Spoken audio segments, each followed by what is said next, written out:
berawal ketika dengaran kakek dari Datu Museng melarikan diri bersama cucunya menyeberangi lautan nan luas menuju ke negeri Sumbawa. Akibat dari politik adu domba yang dilancarkan oleh penjajah Belanda di tanah Goa, yang membuat Goa bergejolak dan tidak kondusif lagi untuk dijadikan tempat tinggal yang aman. Datu, ya kakek, malam ini harus kita pergi karena tidak aman di Goa untuk ditinggal. Kakek, kenapa harus kita tinggalkan Goa? Sekira Goa ini adalah tanah kelahiran tak? Karena politik adu domba itu curiga semua saudara, berkaitan semua kerabat tak. Kalau bertahan di sini terancam nyawa tak. Jadi kakek, tidak ada yang Goa dan Indo. Goa di sekarang yang tersisa. Iya nak, tapi keselamatan tak lebih penting. Harus ditinggalkan Goa dan pergi ke Sumbawa. Sumbawa nanti tempat tak bisa mulai hidup baru dan jauh dari para Belanda.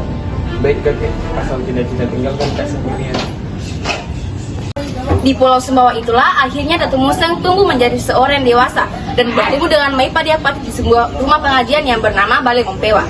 Akhirnya tumbuhlah benih cinta di hati Datu Museng sejak pertama kali melihat sosok Maipa yang anggun dan mempesona. Namun cinta dari Datu Museng kepada Maipa Diapati menjadi sebuah cinta yang terlarang karena Maipa Diapati telah ditunangkan dengan seorang pangeran dari Selat Padang bernama Pangeran Mangalasa. Bagusnya cuaca hari ini, nggak tiap hari begini deh. Kami ke dalam bisa pakai tak Maipa. Tenang lagi, mau jadi penjara sejarko dong. Aduh, jatuh gelangku. Aduh, bagaimana Maipa? Harus ke dalam sejarah yang cinta. Kenapa Kimi Pak? Jatuh gelangku dan itu gelang dengan ceritanya. Oh, sini sebantu dicatat. Ada bisa dapat gelang tak? Tapi sebelum bisa kasih ini gelang tak, ada satu syaratnya. Apa syaratnya, Dayang? Syaratnya tuh mungkin ini gelang tak menikah dengan saya. Kalau begitu simpan begitu gelang sampai nanti tiba hari itu. Suatu hari, kakek Datu Museng telah mengetahui bahwa Datu Museng cucunya telah mencintai Maipa Diapati. Setelah kakek Datu Museng mengetahui bahwa cucunya mencintai Maipa Diapati, alangkah terkejutnya sang kakek. Sang kakek merasa malu. Ia menganggap cucunya hanyalah sebongkah emas yang telah terkotoli oleh lumpur, sedangkan Maipa Diapati adalah putri seorang bangsawan. Bak sebongkah mutiara yang belum tersentuh dan tidak pantas disuntingkan dengan Datu Museng.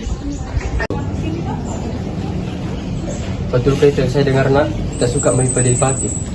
Betul kakek, tidak bisa mas sembunyikan di semuanya. Dia baik, lembut dan Sudah Datu, kau lupa siapa dirimu?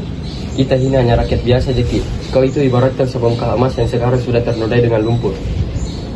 kakek, emas tetaplah emas walaupun dilumuri lumpur. Mungkak buktikan nih bahwa saya pantas untuk Maipa Diapati. Emas tetap emas, tapi kau tidak pantas sandingkan dirimu dengan seorang putri bangsawan. Maipa Diapati itu dijaga di dalam istana. Bagaimana kau bisa sentuh dia tanpa corek kehormatannya? Kakek, saya tidak berniat untuk mencoreng kehormatannya Maipa. Mungkak buktikan nih, saya pantas untuk Maipa. Namun, cinta dari Datu Museng kepada Maipa Diapati menjadi sebuah cinta yang terlarang karena Maipa Diapati telah ditunangkan oleh seorang pangeran dari Selat Padang, Lombok bernama Pangeran Mangalasa. Saya dengar kabar Maipa semakin dekat dengan Datu Museng. Benar, saya juga sudah dengar kabar itu. Tapi saya juga melihat perubahannya Maipa. Berbinar sekali mukanya kalau disebut nama Datu Museng. Tapi saya kira sudah diterangkan Maipa dengan Pangeran Mangalasa dari Selat Padang. Itulah yang membuat hatiku gundah. Pertunangan ini bukan sekadar perjanjian antar keluarga, melainkan perjanjian politik antar bangsawan Goa dan Selat Padang. Tapi Maipa juga hanya seorang anak Ji. Tidak bisa kita paksakan hatinya Maipa. Maipa itu bukan mainan yang bisa kita atur suka hati tak.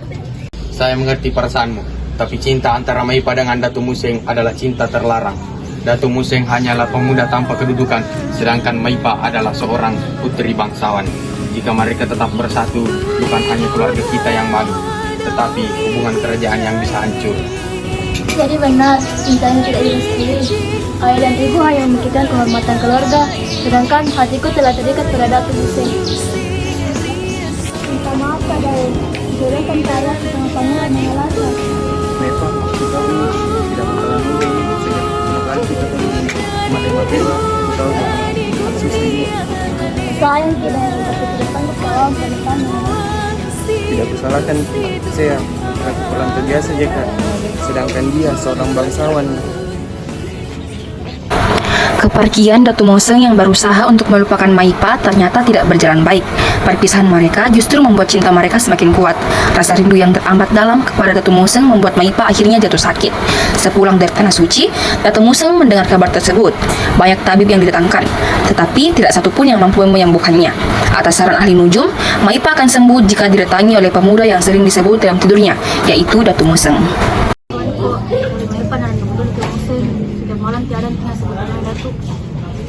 Tuanku, saya sudah baca isyarat dari bintang dan bisikan angin.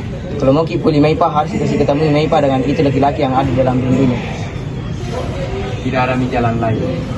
Roh Maipa terkait pada satu nama. Jatuh sakit karena jiwa yang terpisah dengan itu laki-laki. Kehadiran Datu Moseng di hadapan Maipa Dapati membuat dia perlahan pulih kembali. Dua kekasih itu kemudian memutuskan untuk kawin lari. Mendengar kabar Maipa menghilang, Pangeran Mangalasa kemudian mencari ke kediaman Datu Moseng. Di sana, dia menemukan Maipa dan memaksanya agar pulang ke istana. Kabar cinta antara Maipa Dapati dan Datu Moseng menyebar ke seluruh penjuru kerajaan. Namun, berita itu justru menjadi bara yang menyulut api di hati Pangeran Mangalasa. Hatinya hancur, harga dirinya tercabik. Cinta yang ia harapkan sejak lama telah jatuh ke tangan pemuda lain. Dan kecemburuan itu lahirlah dendam.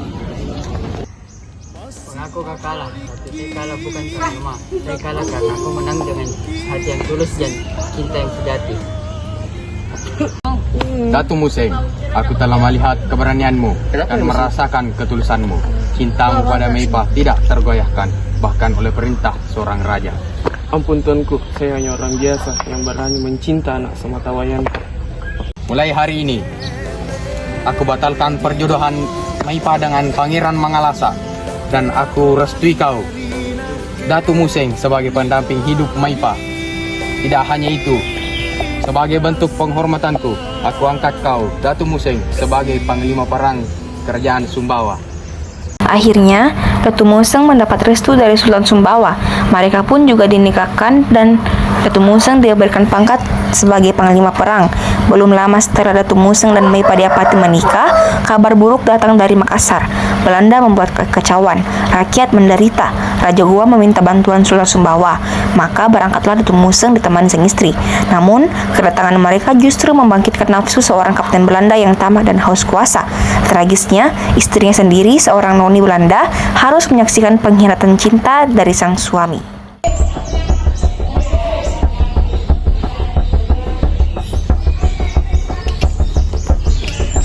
Kapten, mengapa pandangan Anda tidak lepas dari wanita bangsawan itu? Apakah Tuhan menginginkan sesuatu darinya? Benar, wanita itu harus menjadi milikku. Tak seorang pun harus boleh menghalangi. Namun, bagi Maipa Dapati, cintanya ke Datu Moseng adalah harga mati bagi dirinya. Ia tidak mengizinkan seseorang pun untuk mengambil dari Datu Moseng. Sang kekasih Maipa Dapati juga meminta kepada Datu Moseng untuk dibunuh, sebab cintanya kepada Datu Moseng hanya untuk Datu Moseng seorang. Ia merasa lebih baik mati daripada harus menyerahkan diri ke Belanda. Malam-malam di Makassar kini tak lagi tenang. Desas-desus berhembus bahwa Belanda dan Pangeran Mangalasa tengah menyusun rencana busuk. Datu Moseng, sang panglima pemuda yang sakti, tak bisa tinggal diam. Ia tahu bahwa cinta dan taruhan nyawa istrinya, Maipa Dapati, kini menjadi taruhan. Panglima, ampun. Hamba datang larut malam, tapi hamba membawa kabar penting. Katakan. Hamba mendengar perundingan rahasia di benteng Belanda. Kapten Belanda bersekutu dengan Pangeran Mangalasa untuk menyingkirkan Paduka. Mereka tengah mempersiapkan pasukan dalam waktu dekat untuk menyerang. Daeng, kita pun tidak bakal kita kasih ampun ini. Tidak Maipa, selama saya masih hidup, saya tidak akan membiarkan mereka untuk menyentuhmu. Tidak Daeng, saya tahu apa yang akan mereka perbuat dengan saya. Itu lebih buruk daripada mati. Jangan bilang seperti itu Maipa, kita masih bisa cari jalan keluarnya ini masalah. Tidak ada yang di jalan lain Daeng. Kalau memang kita sayang Kak, bunuh Kak. Tidak Maipa, saya tidak bisa membunuhmu di tanganku sendiri. Ini permintaan terakhir Daeng.